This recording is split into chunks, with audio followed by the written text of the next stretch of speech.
पंजाब के मुख्तलिफ इलाकों में रात से कहीं मूसलाधार और कहीं हल्की बारिश का वक्फे वक्फे से सिलसिला जारी है।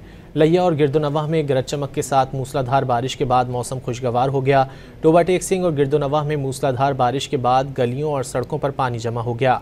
साहिवाल के इलाके हड़प्पा, कुमैर शरीफ, चीचावतनी, कसोवाल और गाजियाबाद में भी बारिश जारी है। बारिश से गर्मी का जोर टूट गया। सियालकोट में बारिश ने जल थल एक कर दिया।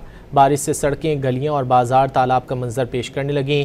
बारिश का पानी खड़ा होने से शहरियों को ट्रैफिक के शदीद मसाइल का सामना है। ननकाना साहिब और गिरदोनवाह में हल्की बारिश जारी है। बारिश के बायस फीडर ट्रिप करने से बिजली की फराहमी मुअत्तल हो गई। इस्लामाबाद में बारिशों की वजह से रावल डैम में पानी की सतह इंतहाई दर्जे तक पहुँच गई। लाहौर में मानसून बारिशों का चौथा स्पेल शुरू हो गया। मुख्तलिफ इलाकों में मूसलाधार बारिश से कई इलाके ज़ेर आब आ गए। इंतज़ामिया के मुताबिक बारिश से मुतासर इलाकों में इमदादी कार्रवाइयों में मसरूफ़ हैं। DGPDMA ने सूबे भर के डिप्टी कमिश्नर्स को अलर्ट रहने की हिदायत कर दी।